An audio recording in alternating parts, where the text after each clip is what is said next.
Our table. Right there. Hi, Maddie. And this is for Victoria. Oh my gosh, that's just amazing.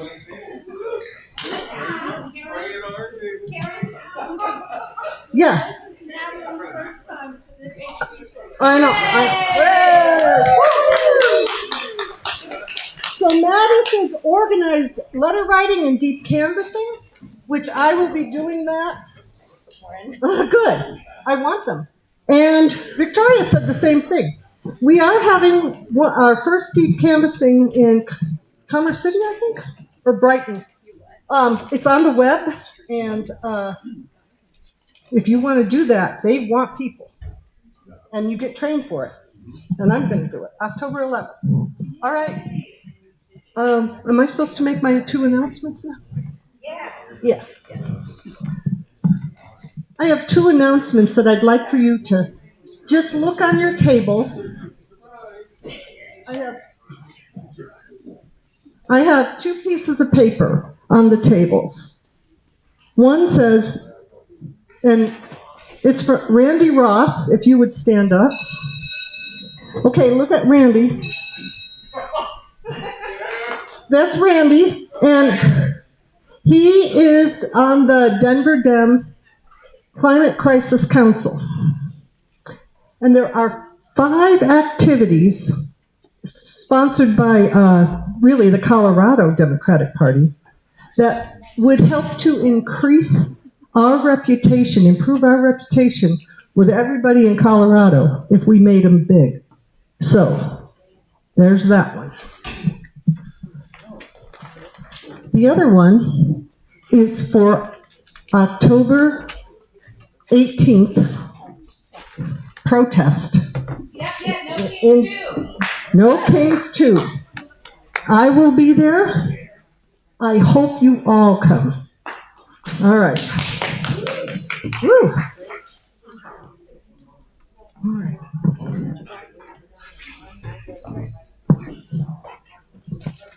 Hello, hello. Happy Tuesday. I'm Shanice, your captain for 6, co-captain for 6A.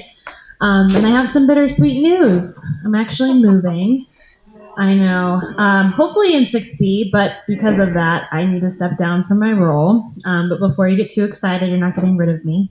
I'm going to help Beth out as the deputy treasurer at the county level. So I'll stick around. You guys will see me. A lot more of me. My husband and I are also pregnant, so that's another change. So, woo! In that other news, thanks, guys. Woo.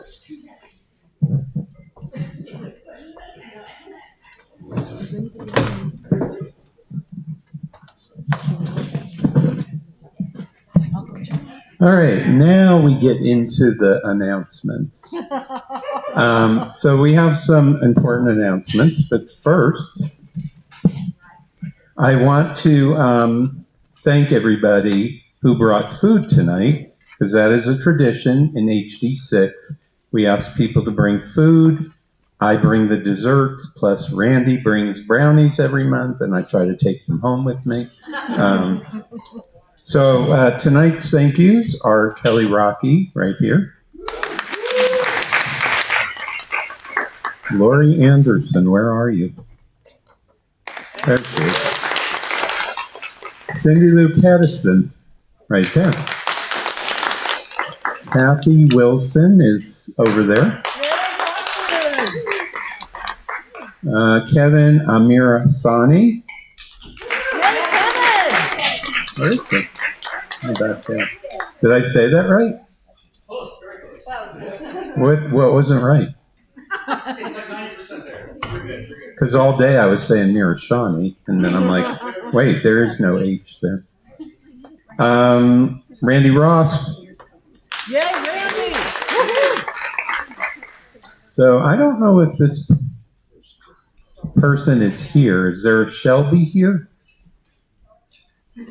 Okay. She signed up, and I called her, and she's like, oh, if you're going to have 70 people, I don't think I want to make anything and come. I'm like, okay. So I guess she decided not to come. So thank you, everybody. Part of my job as not only the House District 6 chair, is the House District 6 Finance Chair. And we need to raise money every time we have meetings, so we are financially very strong. And it is vital right now because we don't have a meeting in November. We have our annual wine and cheese party when the flyers are on all the tables. I hope many of you will come to that. We've had great turnouts the last few years. That is actually our largest fundraiser. The wine and cheese last year, we made over $4,500.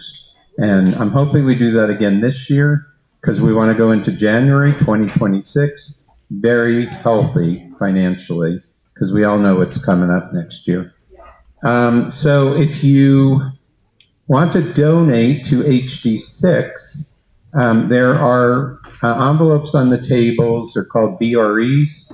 If you've donated previously, all I need is your name, and you can put cash in there or a check.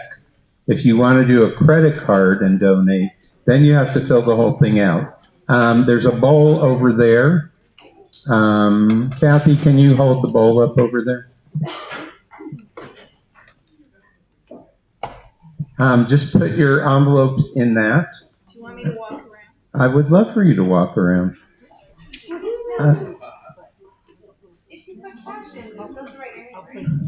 Yes, if you put cash in, don't just throw the cash in. Put it in one of those envelopes. Put your name. As long as you have donated previously to HD6, I don't need your address. I don't need your email. I don't need any of that because it's already in our system. If you've never donated and you're putting cash in, then I need all your info. Otherwise, as Beth would say, I don't know where Beth is. Oh, there she is. As Beth would say, now I have to go look up all their info. It is a pain. So the other thing I will ask, I would like to see a show of hands. How many people are Century Club members? Not too bad. We could do much better. If you want to join Century Club, which keeps our county party going, you can join for as little as $10 a month, or you can do annual. I would encourage all of you to join Century Club. We have about 400 members right now, but we are trying to get to 500 by the end of December. So I would love your help and joining. I'm quite happy to say that with the school board forum last month, we had 4 of the school board candidates join Century Club that night. So I'm very thankful to them, although I don't see any of them here. I guess I frightened them away with asking for money. All right, so November, we have no meeting. We have our wine and cheese, November 6th. It is going to be at the home of our state rep, Sean Camacho, and his wife, Dr. Jessica Camacho. And if you purchase your tickets, we will send you the address, and Sean will supply all the fun we can have. In December, we do have a meeting in here, but it is not an actual meeting. It will be our holiday party, which we do every year in December. We will supply all the food, and we will ask everybody this year to bring desserts. So everybody's always coming to me, well, you bring all the desserts every month, so I don't bring desserts. I'll let you bring desserts in December. Again, there are flyers on the table for getting tickets for the wine and cheese party. Next thing on my list, you heard Shanice let you know she is going to be resigning as a 6A co-captain. I'm very sad about that, but I'll still be working a lot with Shanice as the finance chair, and she's the assistant treasurer. So I don't want any harassing emails from you. Do it. No return calls to Kelly. She knows what that means. So just to let you know how this works, Shanice actually will officially be leaving on October 31st. We don't have a meeting in November or an actual meeting in December. So somewhere around the beginning of December, end of November, you will get an email if you live in 6A. I believe Andrew will send those out. And it will let you know there is a vacancy for co-captain in 6A. And if you are interested in running for that position, you need to send us an email letting us know that. And then that election will take place at our January meeting. And that is only 6A, not 6B. So be aware of that. That'll be coming out. All right, next thing is our dinner. Saved by the Bell. That used to be a TV show. For anybody who's over 30, 40. So the dinner, the last day to purchase your tickets is October 16th, a week from this Thursday. There will be no tickets for sale after that because we have to give the caterer final numbers the morning of the 17th. So I would encourage you to get your tickets. The dinner is at Wings Over the Rockies Museum in Lowry. It's new for us, but we're excited about it because it's a totally new location. We've toured it. We've met with caterers, with the AV people. We think it's going to be a great dinner. We're also really excited that our keynote speaker is going to be California Congressman Ro Khanna. He has been on TV a lot lately. He's the co-chair, I forgot the committee's name, but it's the one that's investigating the whole Jeffrey Epstein thing. And he and his Republican counterpart, Thomas Massey from Kentucky, have done a really good job. And I can tell that because I heard Trump on CNN, I don't know, 2 or 3 weeks ago, just bitching and complaining about both of them, that they're terrible people. And so I took that as he's doing a great job. So before I turn this over to Sean, there are 2 people I want to acknowledge and let you know about what's going to happen with them. So we sent out letters announcing that if you wanted to nominate somebody to get an award at our annual dinner in 3 weeks, please fill this out, send it in. One of the people, I nominated all sorts of people for all 5 awards, except only one for Lifetime Achievement and only one for Rising Star. So our Lifetime Achievement Award winner, who will be honored at our dinner, is our very long time person in HD6. She's been a captain, a co-captain, a chair, a GOTV chair. As long as I've been in HD6, this person has been involved. Unfortunately, she moved to HD9. So our loss is their gain, but they're not holding that against us. So it really is my honor to just announce that our very dear friend Ann Farrell is getting the Lifetime Achievement Award.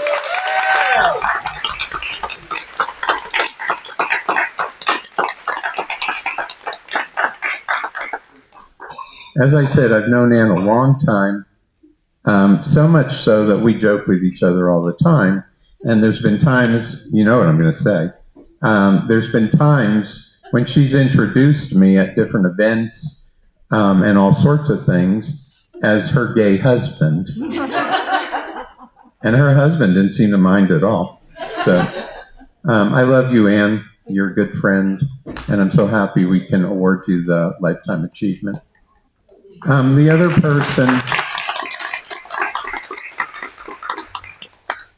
person that is also receiving an award, I'm thrilled to death, our very own state rep, Sean Camacho.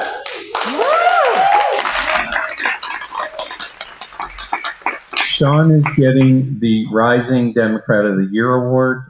I think you have to admit, once he got into the House on January 7th or 8th, he did an amazing job representing us. And I'm so proud of him. I am so proud not only of him, but to call him my neighbor and my very good friend. I love you to death. You know that. And now I will turn it over to Sean.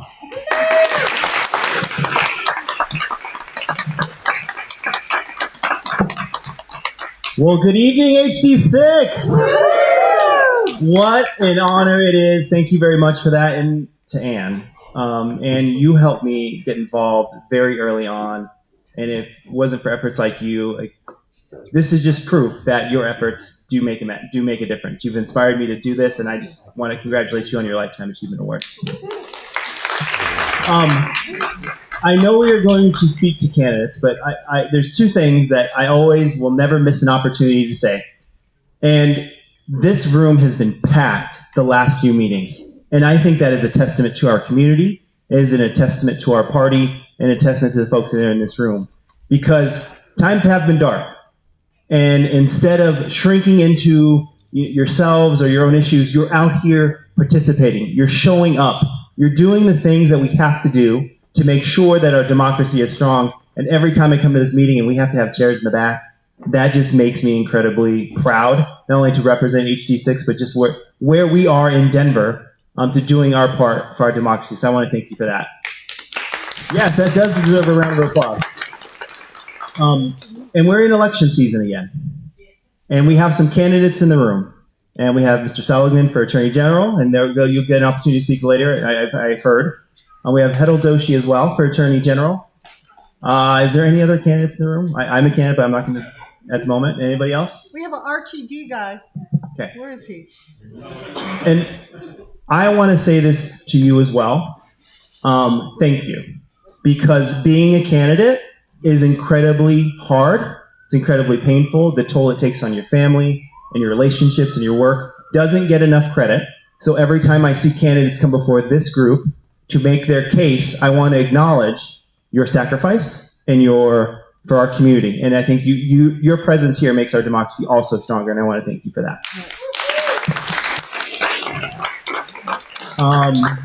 So I apologize. I was supposed to give you guys updates on session and special session, but I've taken almost a lot of my time just saying thank you.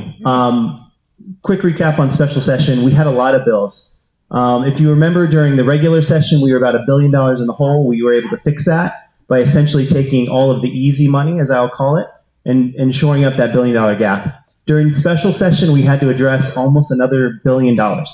So we did things that you wouldn't necessarily do if you ran a business or you ran your own checkbook, but we had to do because of our tax system, because of Tabor.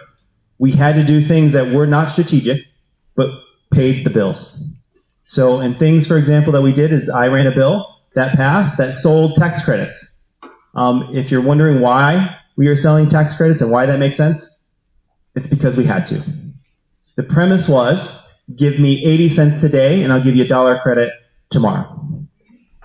The only silver lining in this is that in that tomorrow, that tomorrow that will happen, we were projected to be above the Tabor cap, so that money was going out the door anyway.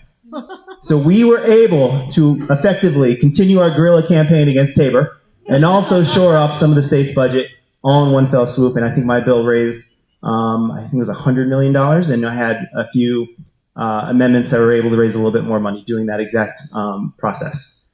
So where does this lead us into the next budget cycle? We're gonna be at a deficit yet again. There are gonna be more hard cuts and more hard decisions. And we are right now in the process of working through what our bills are gonna look like, how we are going to help our state's finances, because ultimately we all care about K-12, we care about higher ed, we care about Medicaid, we care about healthcare access in general in the state, and we care about protecting our community. And you have a group of legislators in that building that are committed to that.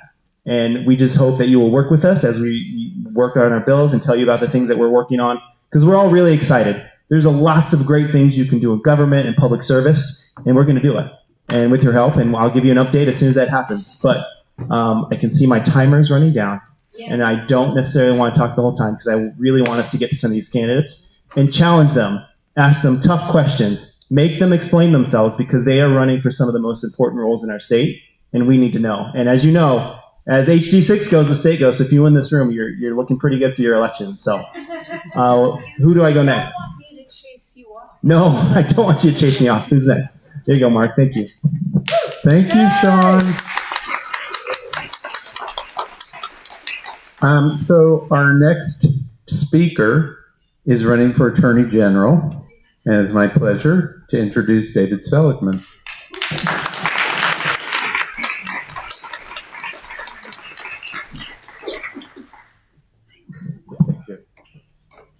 HD6, hi, how you doing? I have to say that these are really, really dark times in this country. I'm a workers' rights, consumer rights, and anti-monopoly lawyer and the executive director of Towards Justice. I litigate on behalf of working people here in Colorado and across the country. And my clients, the people that I fight for, they are under pressures and facing fears unlike anything they have faced before. I just got off a phone call before I came in the room with dozens of working people in our mountain communities who are experiencing wage theft and exploitation, and explained to me, one of them explained that that right now people across Colorado, Latino people in particular, are having conversations with their kids about what their kids should do if when their kids get home from school, their parents aren't there. Right? Like, those are conversations happening across our state. I will say something that gives me a lot of hope is showing up in rooms like this one. There are rooms across this state where people are coming together to save our country. Truly. That is, I don't know where's Representative Macho? Yeah, for sure, there are a lot of painful things about running for office, but I am so fortunate to have the opportunity to be in rooms like this one, to feel the inspiration that I wish everyone across this country got to feel. And just appreciate, I know you all are here to be part of that fight. It's not just because of Mark's desserts, although I'm sure Mark's desserts play something, yeah, they have some role in it. So look, I'm running for Attorney General because I have seen throughout the course of my career that there are very often two sets of laws in this country. One for the rich and powerful, and one for everybody else. That problem right now is more pressing and acute than it has ever been. We're seeing people removed from this country without due process, disappeared to a foreign prison camp. We are seeing the Trump administration trample people's rights, abuse the people that it wants to bully. And at the same time, this administration is allowing the billionaire class to come in and totally dismantle the parts of government that are there to protect. Oh, is this better? Yeah, good enough. Oh, thank you. I appreciate that. Thanks, Andrew. Is that my clock right there too? Yeah. Oh, good. I gotta say, you guys are as organized as they come. So thank you for that. Thank you. Thank you. Yeah.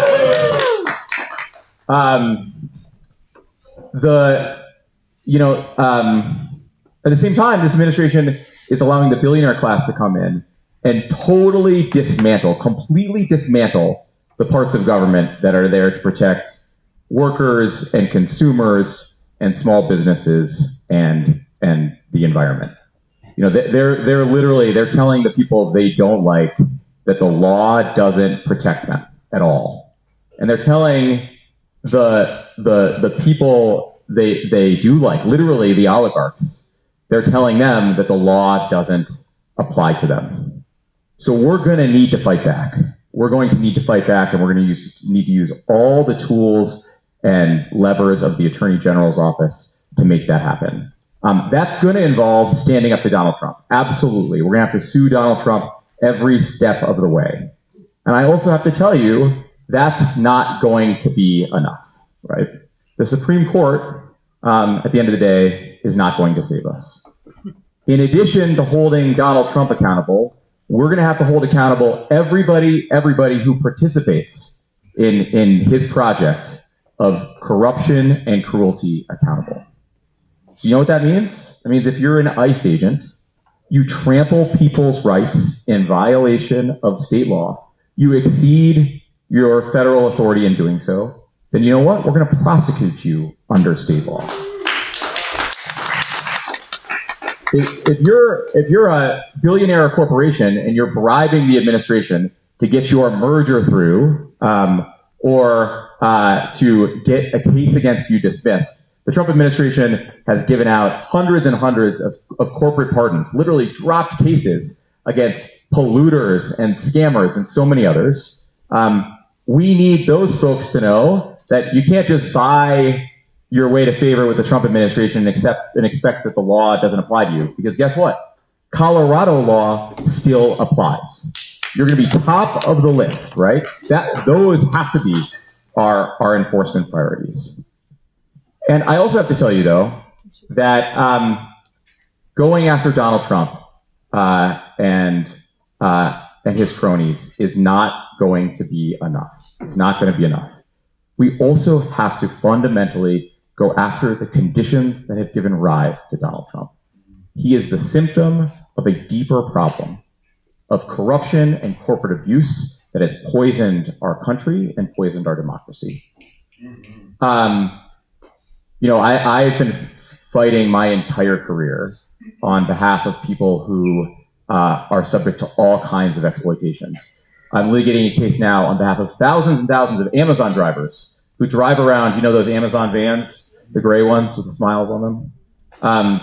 Thousands and thousands of them across Colorado, my clients, who allege that in order to meet the quotas of that company, one of the wealthiest, most powerful companies in the history of the world, that they have to skip breaks and urinate in bottles. Jesus. We're standing up for JBS workers at the meatpacking plant in Greeley, Colorado, who walk around with their hands disfigured into claws because we allege in that case that JBS turns up the line speeds during shifts in particular when Haitian workers are working. Jesus. Hundreds of Haitian workers right there in Greeley, Colorado, walking around with their hands disfigured into claws. Does anyone here live in a Gray Star apartment? Does anyone have Gray Star as a landlord? Gray Star, the wealthiest landlord in the country, we allege in our class action against them, charges people $100 a month, $200 a month in junk fees, a corporate tax on working families. We're standing up for hundreds of thousands of Coloradans drowning in medical debt right now in Colorado. There are 1 million Coloradans dealing with medical debt. 1 million. One of the wealthiest states in the wealthiest country in the history of the world. 1 million Coloradans. That number, by the way, is about to get a lot worse because of Donald Trump's budget bill. So these problems are pervasive. I want to tell a very brief story to highlight the stakes even more. People sometimes ask, what were the moments when you knew that you were ready to take on this fight? A couple of years ago, and this was, before Donald Trump took office, we got a call from a woman here in Colorado, a military spouse, and she needed a job where she could try to put some food on the table for her family, and she wanted flexibility so she could take care of her kids. So she signed up to work for this company that allowed her some sort of flexibility where she could work remotely and as a call center worker. But she had to pay into the company. They said, you're not an employee, you're going to give you a business opportunity. You're an entrepreneur. So pay into the company, and then you're going to have all these opportunities for financial success. The promise of the American dream, we hear about all the time. So she signs up to work for this company, and in order to make ends meet working for the company, they monitor her every keystroke, and she has to hit a key every 6 seconds. She tells us that one day the stress was so severe that she peed herself at her desk in her home office. So she comes to us and she says, I read about you guys in the newspaper, you file these class actions against the biggest companies in the world. And I'm ready to do that. There's so many people on Reddit who are experiencing the same problem I'm experiencing now. And so let me do it. Let me take on the fight. I'm already did the hardest thing I've ever done in my life. And we look at her contract and the 20 pages of fine print that they had thrust upon her, that she had no opportunity to negotiate. It includes a term that many of us have signed hundreds of times, a forced arbitration provision. It takes away her right to ever sue the company in court and ever stand up to them in a class action. So we said, we can't represent you in a class action. And she said, was what they did to me illegal? And we said, yes. And she said, well, then what good is the law anyways? That's the kind of thing that we hear a lot. That's the kind of thing that I have heard a lot. If we want to take on the conditions that gave rise to Donald Trump, we have to show people that the law is on their side. I'd be the first attorney general in the country to say, if you have a forced arbitration provision in a contract as a get out of jail free card, then you're highest on our list. You're highest on the attorney general's list. So we can hold you accountable, because guess what? We're not bound by those arbitration provisions. We need to stand up, not just to Donald Trump, but all of the forces in this country that are making life harder and less affordable for so many people. And this office, the Attorney General's office, is going to be the front lines of the fight to take on big tech and big healthcare and big oil. It's a fight for a future here in Colorado, where everybody who lives here can really meaningfully not only afford to survive here, but really fundamentally can afford to thrive here, right? Like can enjoy their communities and their families and live a life of fulfillment and dignity. And that is the work of the Attorney General's office. So I'm so proud to be here in front of you today. I appreciate it so much, and I'd love to answer your questions. I do just want to quickly also acknowledge you've got some terrific representation in this district. Representative Camacho, Senator Ball, folks I've worked with in the legislature do a terrific job representing your interests. In particular, I hope that Representative Camacho is ultimately successful in, what did he call it, his guerrilla battle against Tabor.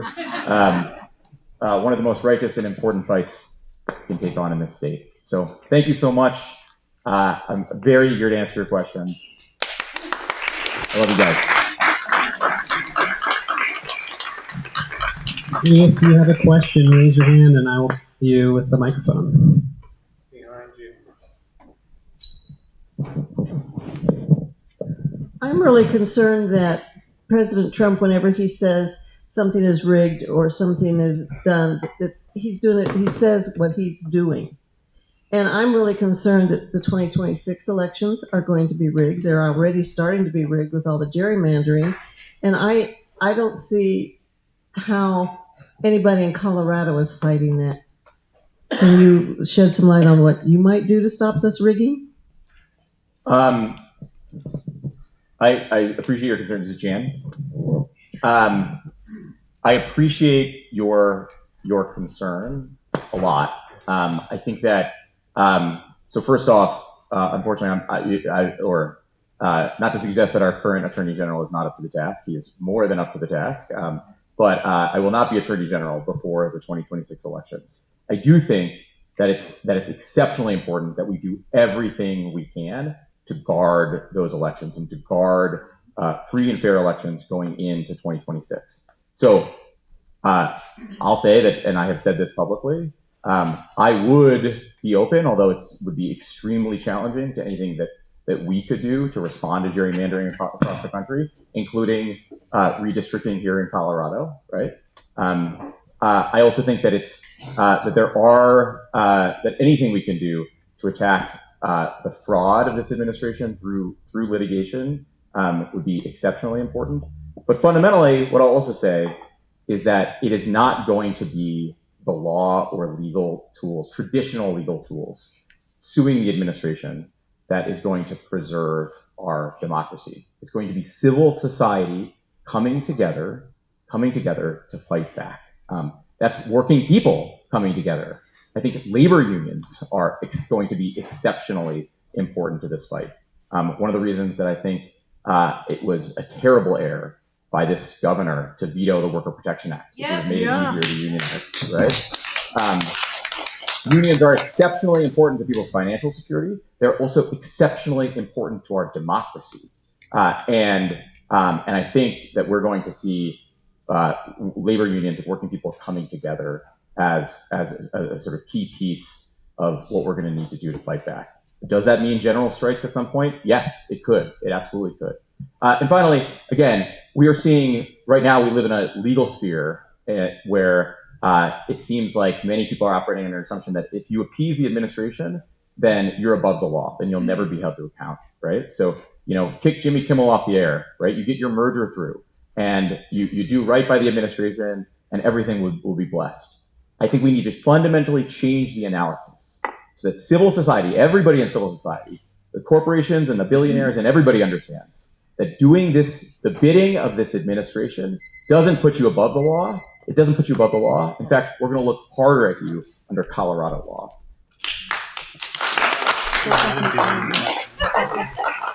All right, we're going to do one more question. One more question.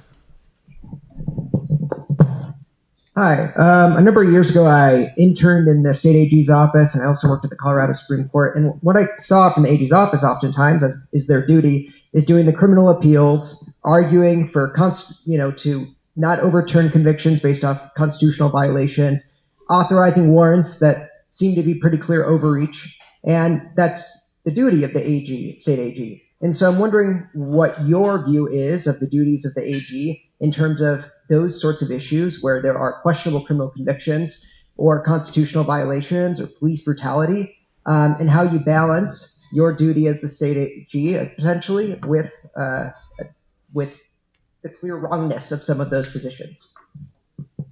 Thank you. Sorry, what's your name? I can't read that. Oh, I'm Eli. Hey, Eli. Thanks for the question. You're right. It is the duty of the office to represent the state agencies, and the office does have the responsibility to take on criminal appeals.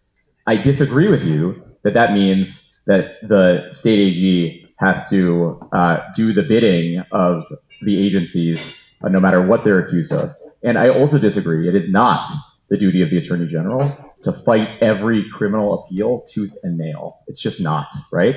Criminal appeals and the criminal appeals section in the AG's office is also an opportunity for the AG to set policy on criminal justice issues for the state, right? To be thoughtful about when we're taking up appeals, when we're not, right? How we're guiding the policy so that it is fair to criminal defendants, and also help to preserve the resources of the office. I'll say, for example, I sue the state all the time. I'm in trial right now against the state. I was in trial today against the state in a case on behalf of everyone incarcerated in Colorado, accusing the Department of Corrections of forcing them to work in violation of Amendment A. I don't know if people remember Amendment A. It passed with 66% of the vote, prohibited involuntary servitude and slavery in this state for everyone, even those who are incarcerated. We allege that nothing changed. Nothing changed after that. I am disappointed that the state is taking on that fight. And I think that the AG's office of has the responsibility to represent the state in those cases. The AG's office can also bring everyone to the table and say, you know what? We don't have to fight this one out, right? We can work together with community for a world in which our criminal rules are fair, right? And in a world in which the state is complying with the law. And in doing so, preserve the resources of that office too. So yes, it is the responsibility to defend the state, but that doesn't mean fighting every case tooth and nail no matter what.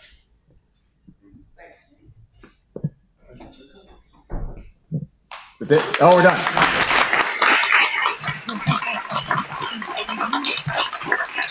Thank you, David. And thank you, Kurt, for coming in from California. You and I have been friends for a long time. So I quickly want to get off the agenda for 1 minute. Somebody mentioned October 18th and the second No Kings rally march. 18. I got this sign today. I love this sign. You should all be there on the 18th. Also want to acknowledge our county officers. Matthew Logan is our second vice chair. Beth Turner is our treasurer. and they both live in HD6. And I guess Shanice will be our future assistant treasurer. And I also want to acknowledge one other person. Sandy Berenbaum, raise your hand. She is the captain in HD2, A or B? B, I can never remember that. She comes to all our HD6 meetings. I try to go to all the HD2 meetings, so we reciprocate. I think she just misses HD6 because she used to live in HD6. Anyway, so our next speaker is... No, she left HD6. We didn't get a choice with redistricting. Our next speaker is not here. So, I don't know. Does anybody want to come up and give a 15-minute speech? Just kidding. So I'm going to have Andrew come up and introduce our next speaker. And I'll be very brief. I know I told them they wouldn't go back to back, but our next speaker is also a candidate for Attorney General. Please welcome Hetal Doshi.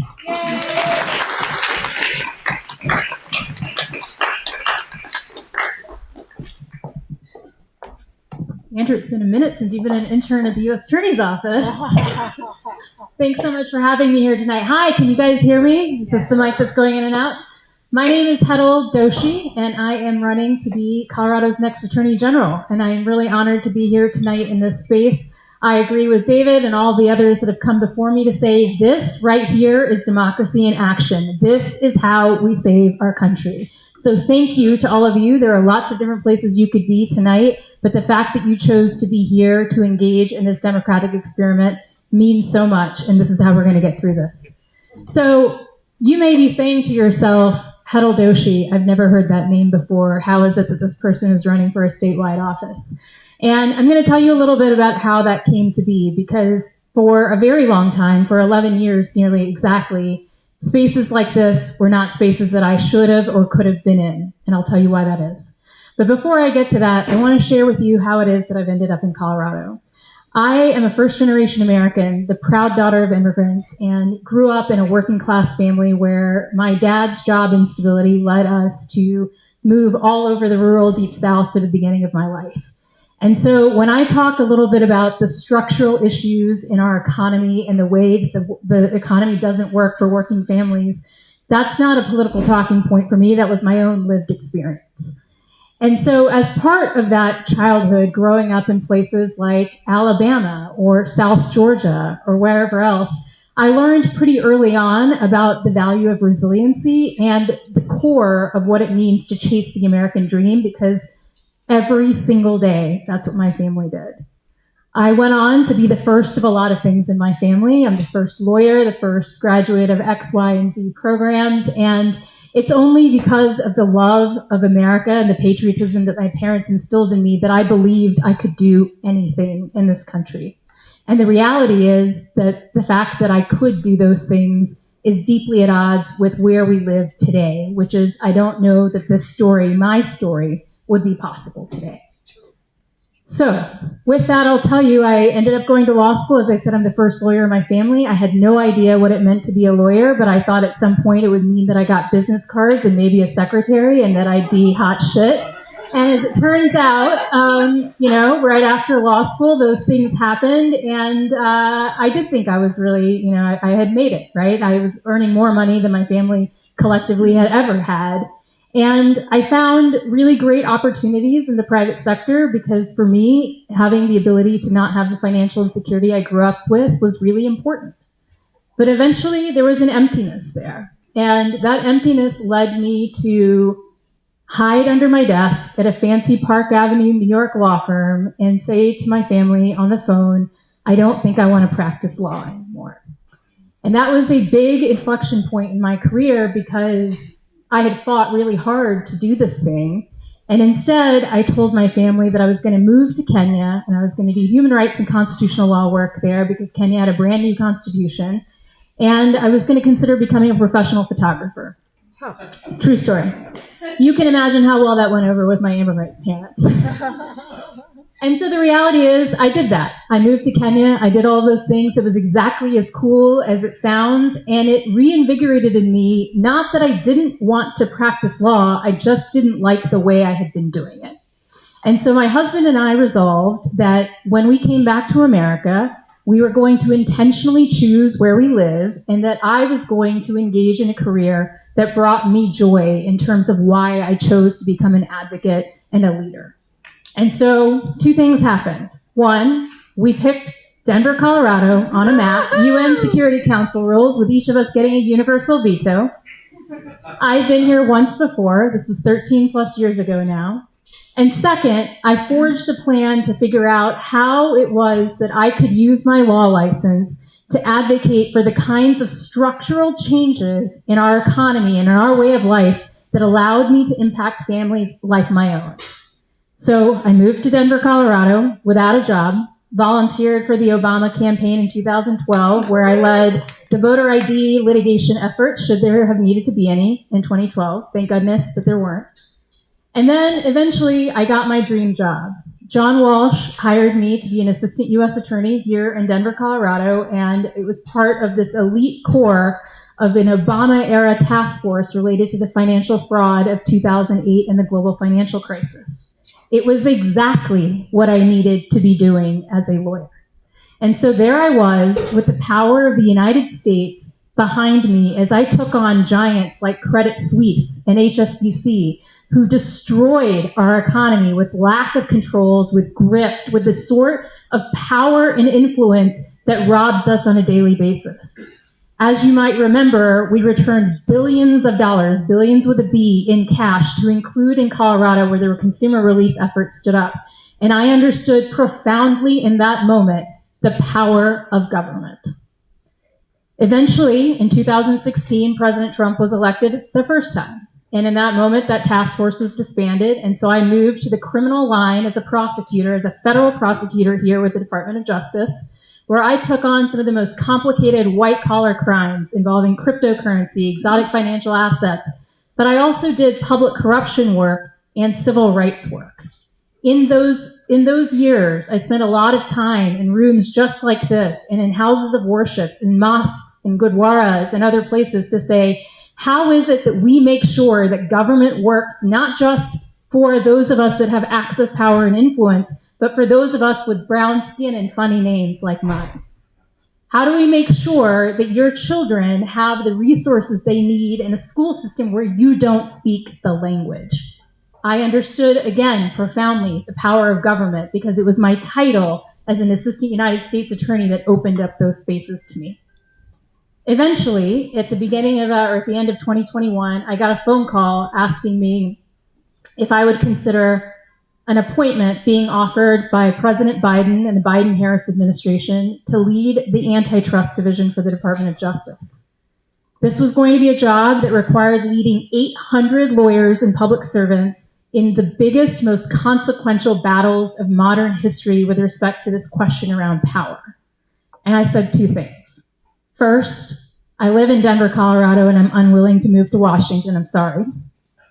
Second, and more importantly, I said, I'm a white-collar prosecutor, but I'm not a dyed-in-the-wool antitrust lawyer. I'm happy to help you find someone in Washington, D.C. that fits that bill. The kinds of things that someone would say, that I would tell my mentee, are you crazy? You should never say that to someone who's calling you from Washington offering you a job. The reality is that they were really motivated to find someone outside of the traditional norm to do this job. And so they made it work such that I could live in my chosen home of Denver and do this job in Washington and commute as needed.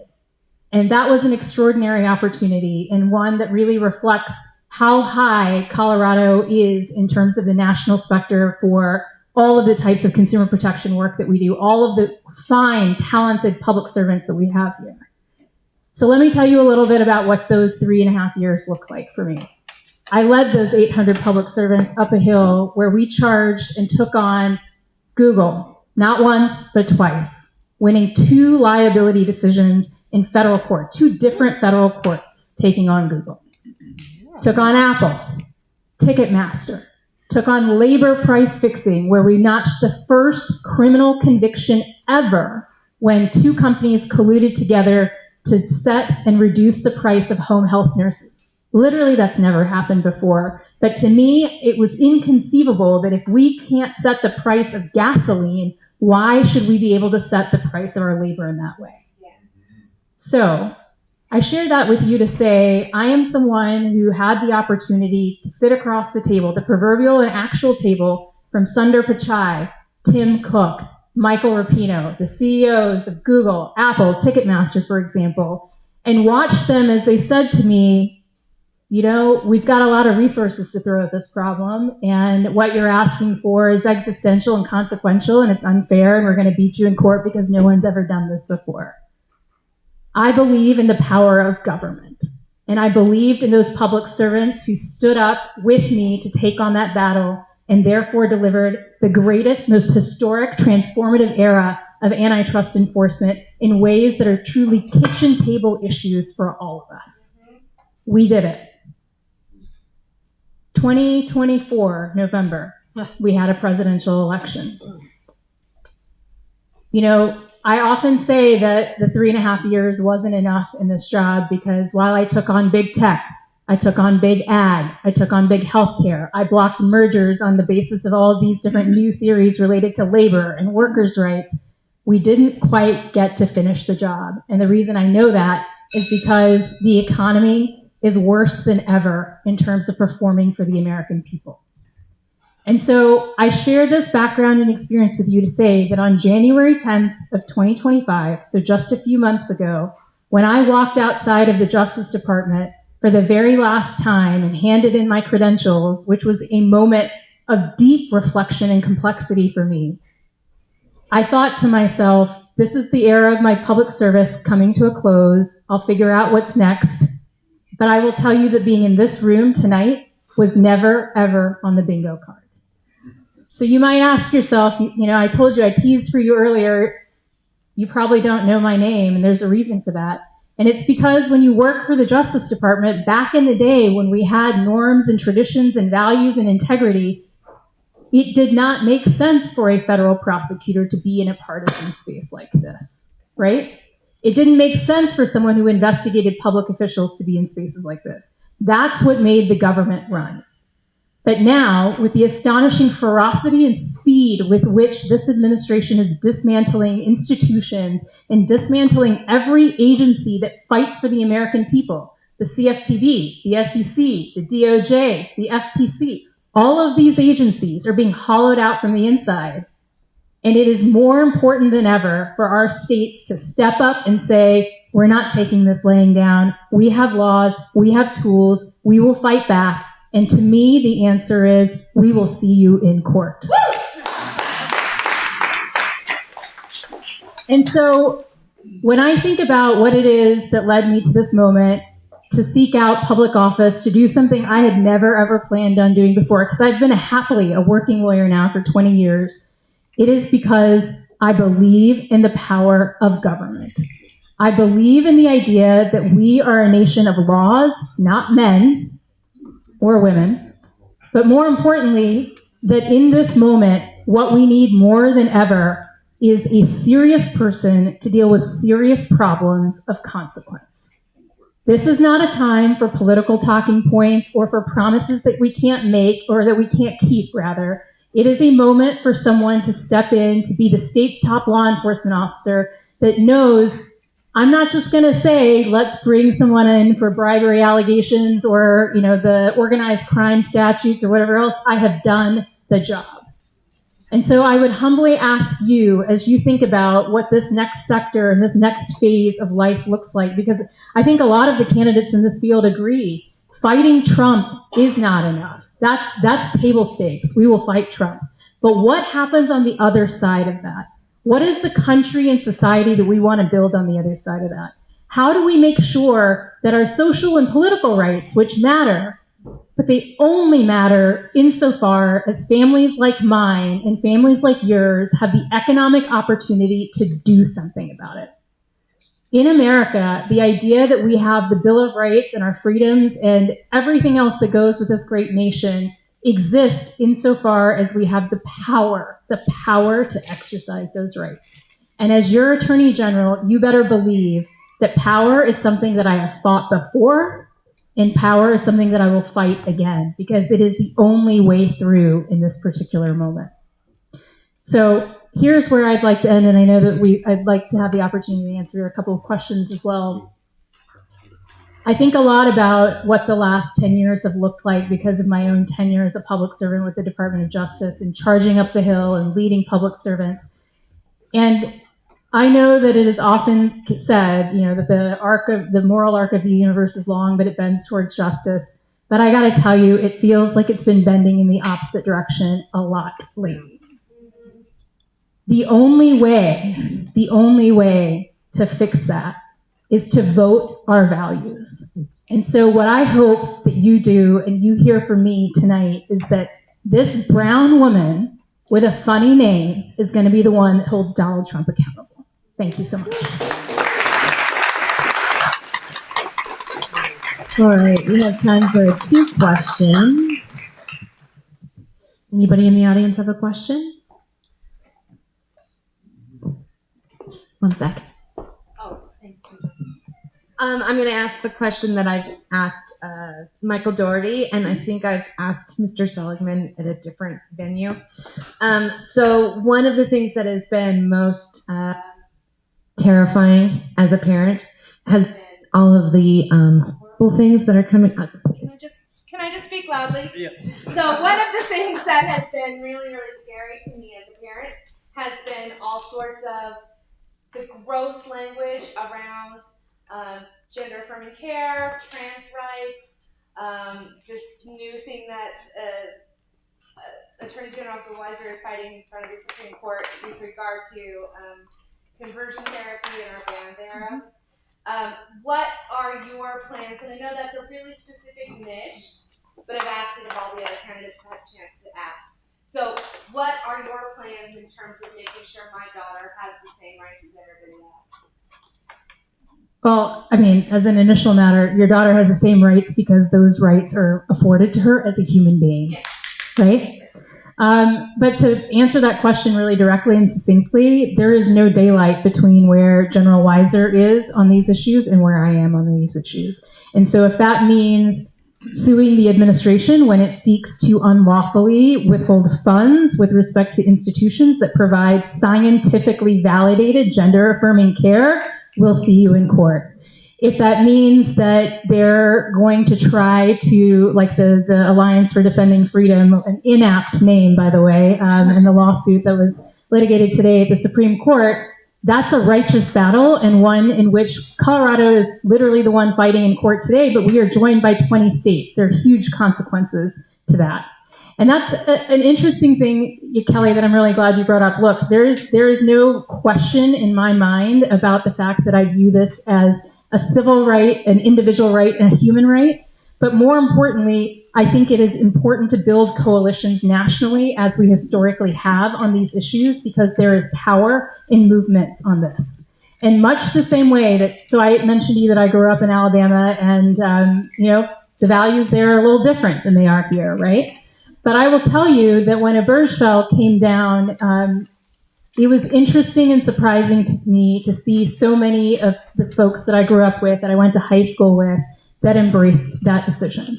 And I think that I am someone, while I am deeply realistic about the serious position that we're in as a country right now, I'm also optimistic about the idea that people, parents, just want their kids to be treated with dignity and respect. Of course. So in me, you will find an attorney general that will fight every fight on that issue. One more? Do you want to yell? I'll yell. And I should have asked this of Mr. Seligman too, but you have one candidate who has a boatload of money and a boatload of endorsements. Mm-hmm. How do you campaign effectively against that? I'm really glad you asked that question. That's why I like to lead with, you've probably never heard of me before because I've been in the trenches doing this work at DOJ, right? Look, there are a couple of answers to that, and I don't want to speak for my friend David. We've been friends for a long time. I have a lot of admiration and respect for each other, but here's what I think. I think that the way that we have a deeply serious Attorney General to meet this deeply serious moment is to have conversations in rooms like this and to do it at scale. right? The idea that we anoint, have a coronation or a fait accompli or a predetermined outcome when we're, 9 months out from a Democratic primary is, in my opinion, deeply at odds with the idea of a democratic process. And so I think your question is one of practicality. I just wanted to start with the idea that I think primaries are important because they allow the conversation to be shaped and elevated in ways that matter. We are talking about really hard issues that affect consumers, that affect workers, that affect our individual and human rights, all sorts of different issues. And so that is the substantive doctrinal point. The practical point is, I think we just saw in 2024 when Kamala Harris outspent Donald Trump by 2.5 times that wasn't necessarily enough on its own to win the election. And so I am someone who has a long track record of taking on well-financed adversaries who have access to government in so many different ways. Because Senator Pichai, Tim Cook, and all these other folks, they didn't suddenly wake up and have access to the President of the United States. They've all long had access to institutions and levers of government.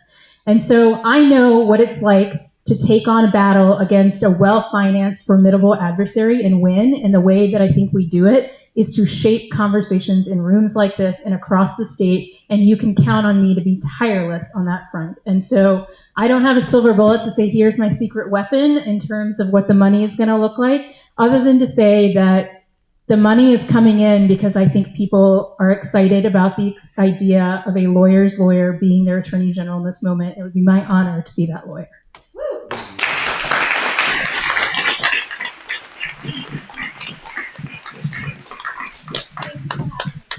All right, thank you, Hedl. We've been getting a few questions about the other candidates for Attorney General. We have already had Michael Dougherty. We will have Jenna Griswold in January. So if you would like to hear her speak, come to our January meeting. And with that, actually really quickly before I go to that, is Brianna Titone here? Where is Brianna? No, she has not yet arrived. Okay. With that, our next speaker is Shannon Hoffman, here to talk to us about the National Western Center and community land issues. Hi, everyone. Let's give it up one more time for candidates, because it is really hard to run for office, and it is so important, to have good civic debate. And I do have to tell you, I'm so happy to be in this room with you, and I'm happy to not be a candidate right now and just talk to you about something that I'm really passionate about and has become very important to me since running for office. So since running for office, I have begun to work in Globeville, Elyria, and Swansea. If you know where the Coliseum is and you just go north of I-70, it's right there. So I'm on the board for the Globeville, Elyria, Swansea Coalition. The past 5 years, the folks in those neighborhoods have been working to build a campaign that's really coming to its crux right now. In the late 90s, early 2000s, there were several homes that were taken by eminent domain for the expansion of National Western. And if you go over there right now, those homes are now parking lots. There's one home left if you go over there, and that's the home of my friend David Torres and his family. His home was protected by historic preservation, but no one can live inside of it. And David even still has the keys, and you can open it up, but no one can live in there. And so that expansion, what it did was decrease the neighborhood of Elyria from about 11 blocks to 6. And so the neighbors are fighting to have this land come back into community control. And they have the mechanism to do it, which is through a community land trust. So currently the community land trust has 15 homes, and so we would have the ability to have that land under community control. The other piece of this that we're here to share with folks that, may just be going over your head as you're paying attention to so many things. How many of you, just show of hands, know that this year, just June, your city council approved $800 million for a 500-stall horse barn and a privately owned hotel? Right, so right now, we are in a huge city budget crisis, right? We're cutting our city budget by $200 million. And recently, your city council approved $800 million for a 500-stall horse barn, a privately owned hotel, and housing. That now makes the National Western Project a $1.6 billion project. When recently, I want to tell you about this as well, but the city auditor did an audit of just one part of National Western, and they said that this project is now the second most largely funded project in the city next to the airport. In this audit, the city auditor was just conducting an audit of one building that's $14 million.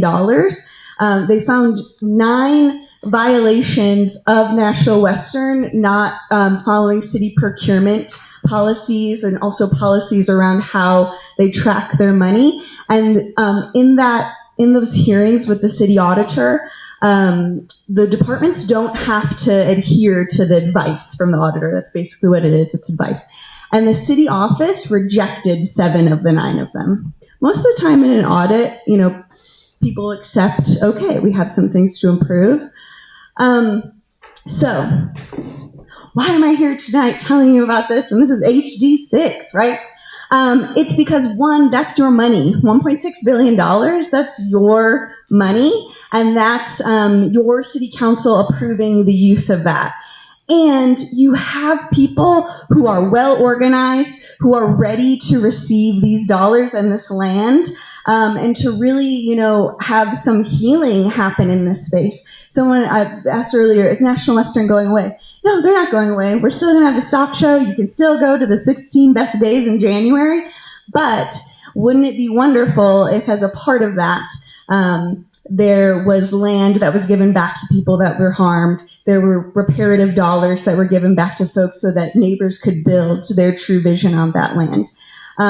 So we are here tonight because we know that soon, in the next 18 months, this will come to a more full scenario planning process. We want you to encourage your city council people, that you support the vision of the neighbors, and that's what that document is that I've put on everyone's table. I know we might be over time, but if we have time for questions, oh, wow, lots of time. Well, that's what I have for you in terms of giving an overview of what's happening in Globeville area and Swansea and why it matters to you, but happy to take any questions. Questions? Yeah, I just go, oh, sorry, there's a lady right there, and then we'll get right to you. Yeah. Well, I can speak loudly. I'm not completely understanding. It sounds like they've already voted, but then you're saying there'll be further vote. I'm not completely understanding what we can do with our city council people at this point. Yes, so that money has been approved. It's there. But there's still the opportunity for figuring out what is going to happen on the land at 47th and Brighton. They're in the framework agreement, which is a document that unites the city, National Western, and CSU. It is required that on that land at 47th and Brighton, there has to be built an expo hall and an arena. So in the next year, the city, also in the framework agreement, has to find the financing for those 2 items. And so what the neighbors have proposed is, sure, there could be an arena, and around that, we would want houses again. We would want neighborhoods again. So there may be, a piece of financing that will come before council, and there also likely will be rezonings that will come before council, and we would want those to be in the benefit of the neighbors. Yeah. Yeah. Maybe, I don't know how many people know a lot about how much tax dollars have gone through all the different bond referendums. You may have remembered, what was it? No on 2E. Yeah, no bull, no bond. Yeah. I don't think people realize what a money pit that is and how it is grossly underutilized. And we continue to fund it while we lay off workers, while we give up after-school programs, while we give up really vital services that make our community work, and we continue to think if we just throw more money at it, it's going to get fixed. So, I mean, if any of you have taken the time to learn what went on, and maybe some of you have remember hearing bits and pieces, I went and watched video from the 70s and 80s and the 90s. It's shocking that we have allowed this to happen to a neighborhood because it was under-resourced. And it could happen to all of us at some point. And it is happening in all of our neighborhoods now. People are being displaced rapidly. But maybe if you want to talk a little bit about that, because I think I got kind of educated by listening to people in the GES coalition, but I was really shocked when I really dived into the details. Yeah, I would just say that, one, you don't have to live, we would like to say you don't have to live in G, E, or S to care about what's happening in Globeville, Larry, and Swansea, because to Elaine's point, gentrification and displacement is happening all over our city. And so, you know, the way that we resolve that is through collective ownership of land and housing. And in a place like HD6, that could happen through, you know, tenants coming together and working on that. I shared the story of David Torres and his family, but yeah, one other family that I've gotten really close with, they're Gil and Jessica Herrera. Their home was passed down to them from Jessica's grandparents, and Jessica actually was the last person on the block. She didn't want to leave because she knew how hard her grandparents had worked for their family to have that home.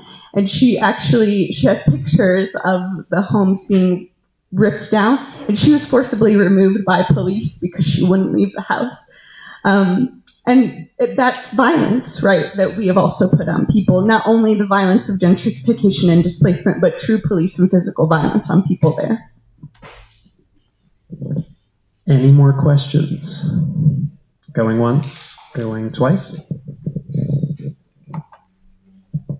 Hi, I'm Maddie. This is kind of a mechanical question.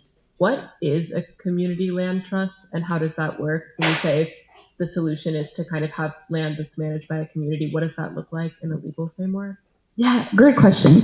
What it means is that the land trust is part of our nonprofit organization. So basically the nonprofit owns the land. Then the house on top of that, the family can own. They're the leaseholder. But when they go to sell it, there's like two things. One is that they have a limitation on how much they can actually sell that house for. So even if it's like it racks up to like $400,000 or something, you can only sell it for $200,000. There's a limitation on that. So to try to mitigate the gentrification and displacement, and you give it back to the land trust, and then the land trust is able to try to ensure ownership of folks from the community. Although you can't exactly do that because of fair housing rules, I should say that. All right. Thank you, Shannon. Thank you all so much.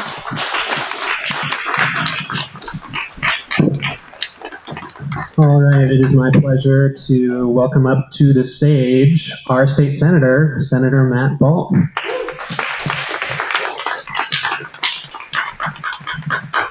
Thank you, Andrew. Hi, everybody. It's great to be home.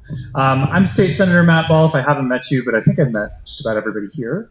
And it's a pleasure to be here. So I'm here to talk about special session, although we can talk about anything.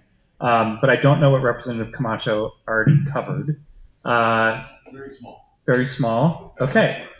Let's talk about special session. So as you probably know, the legislature came in about a month or 2 months ago, however long it was, for 6 days on special session to do a couple of things. The way it works in Colorado is the governor gets to set the boundaries on what special session gets to look at. But really it was called because the big stupid bill, or HR1, whatever you want to call it, created about a $750 million hole in our state budget. So we came in to do something about that.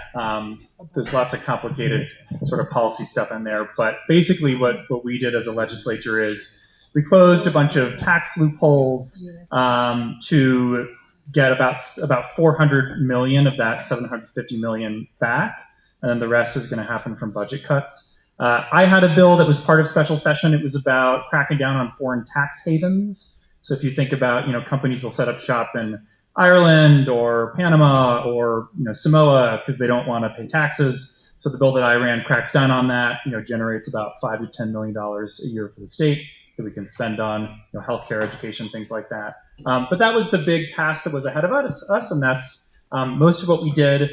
We also had a big discussion about AI that some folks like David and I were a part of. Also happy to chat about that, but the gist of it was there was a punt on the resolution of this big AI question that has been sort of floating above the legislature for about a year and a half. I think, like I said at the beginning, the governor is the one who gets to set what the legislature does. 6 days just wasn't enough time, but the topic is complicated as AI to find a resolution. So we pushed that out. I think there's going to be a lot more discussion around AI next session, which I'm happy to chat about. But that was the other thing that we spent a lot of time on, although it didn't ultimately resolve in special session. So with that, I will pause. Are there any questions about special session? Sorry, what was the question about AI that you're trying to, can you just be a little more specific? Sure. It's interesting. I didn't think I would be thinking a lot about AI, but because of special session, I have been lately. And I have become convinced it's a topic that we need to address at the legislature in a couple of different ways.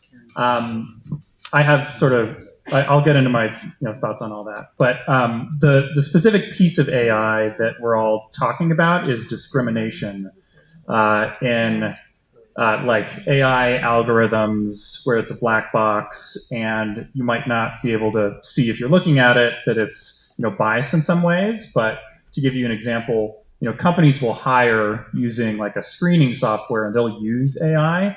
And so what do you do when it turns out that you get through that screening process if your name is Matt, but you don't get through it if your name, is ethnically coded in some way? So the problem that we're trying to resolve is, usually you would sue the employer in that situation to say, hey, you're being biased in this. But if the employer is just using something off the shelf and they don't know what's in there, who do you hold responsible? So there was a landmark law that we passed in 2024 that was an attempt to do something about the problem. I think there's a number of things about that bill that sort of all parties think should be tweaked, sort of advocates on all sides of this issue. So a lot of the discussion has been about how to change what we currently have because it's a first in the nation policy. But that's the gist of what we're talking about. Separate from that, let me just say, because I have been sort of talking about and looking at AI for a little bit. There are other conversations about AI that I think we should be having, not just that one. You've probably seen, instances where AI it can induce psychosis or affirm, people to committing suicide. Correct. It doesn't happen a lot, but these things have happened. That happens a lot. Also, I think the big elephant in the room is job displacement. We've got a big new technology that's the future that's coming in. We're not going to stop it. But I think at the end of the day, the big question to me is what do the people do if AI does so many things? So I think we've got examples of things like that we've had happen to this country in the past. Offshoring, decimated blue collar communities. With AI, it's going to be different. And so I don't think anybody knows what's to come. It could be that low-skilled white-collar workers are the ones that get displaced. But either way, I think we need to be having thoughtful conversations about, what do we do to transition to whatever this new world is going to look like? And then how do we put parameters so that it doesn't just run amok? I think we've got some lessons learned from social media and the internet. I feel like nobody's happy with sort of where we've come with social media. So maybe there's some things that we could have done then that we should be thinking about now. But I think there's a lot of stuff that we should do with AI. We're sort of stuck on this particular question around discrimination.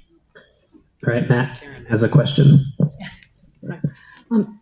I was wondering if state government could do anything to help the whole state to have less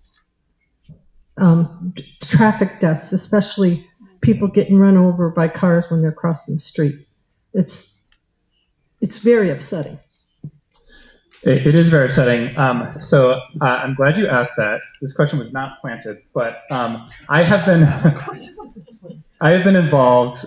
We happen to ask about something that I've been involved in a lot of conversations on this summer, which is, does anybody remember the case of a kid named Magnus Carlsen in Boulder? Yes. Yeah. So this really promising, aspiring pro rider who was 17, who was killed by a driver right outside Boulder. So his family has started a new group called the White Line Coalition. I would encourage you to look it up. But they have brought together the victims of a lot of different traffic deaths that have happened in the state. Because one of the things that they found is the penalties for killing somebody with your car actually tend to be what's called careless driving resulting in death, which sometimes isn't punishable by a prison term. So there's a lot of sort of victims in this space who came together last year, and we heard a bill that was on this topic. I sit on the Judiciary Committee, and it came through Judiciary.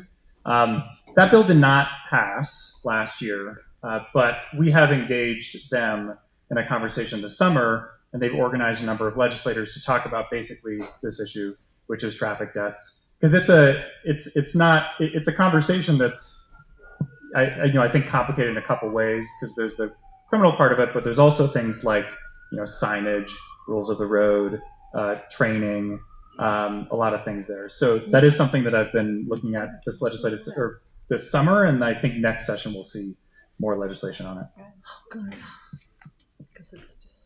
Any final questions, Leo?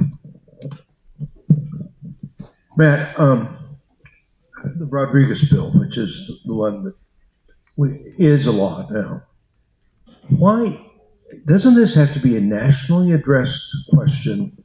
I mean, if every state goes its own way, what are we doing? Is this AI? Yep. Yeah. On the AI question. Yeah. And for background, so Senator Robert Rodriguez, the majority leader in the Senate, he was the author of the bill that's now on the books, Senate Bill 205.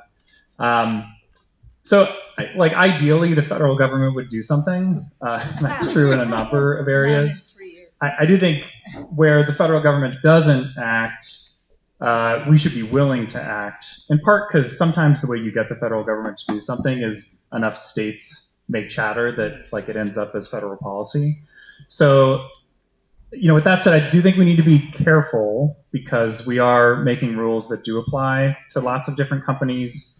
But to me, that just means we need to be willing to go back and look at what we've done if we do things. California just passed a big law on this topic. So a lot of what I think we'll be looking at next session is how do we align with California? Are we trying to do the same thing? Where we're doing the same thing, can we just do the same thing?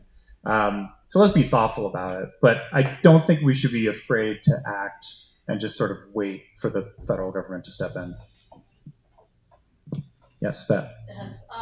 Has there been any discussion about this whole redistricting issue? I mean, here in Colorado, it's set by an independent commission, so I don't think the legislature could do anything with our redistricting, but it's happening other places. Is there anything happening along those lines? Not that I know of, and I've had a lot of people reach out about this, but what I'll say on this topic is, our Colorado, we've got our own unique referendum system at the state. And one thing I've learned as a legislator is the legislature has some ability to impact that, but not always. And with this measure, it would take 2/3 of the legislature to refer something to the ballot to undo our current independent redistricting commission. We don't have those numbers right now. at the state, which means the only way to put something on the ballot to undo our independent redistricting commission would be a statewide ballot initiative. And so that's, honestly just a question of money. Like, it takes $10 million to run a campaign in this state.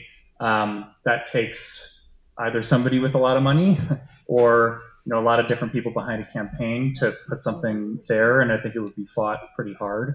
So, I think there's a lot of merit to the idea that we do something kind of like California does. I haven't heard that much about momentum there because I'm just not sure the resources are there for that campaign. Thank you. Wonderful. Thank you, everybody. Thank you, Matt.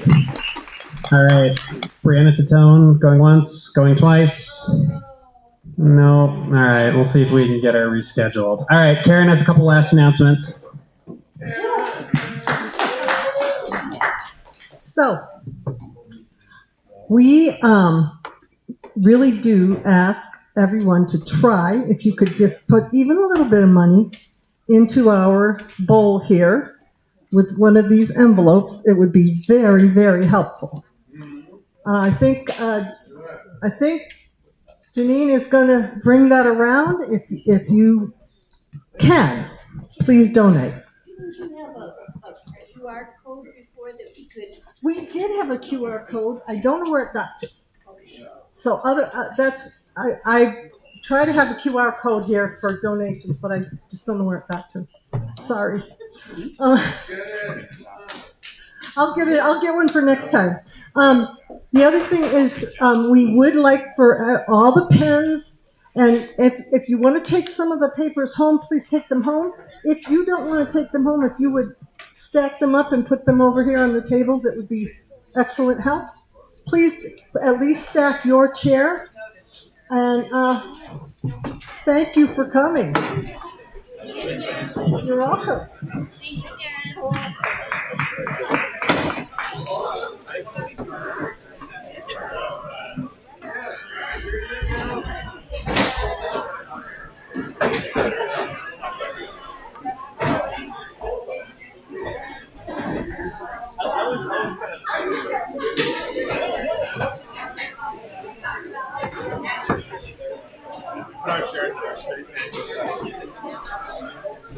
Church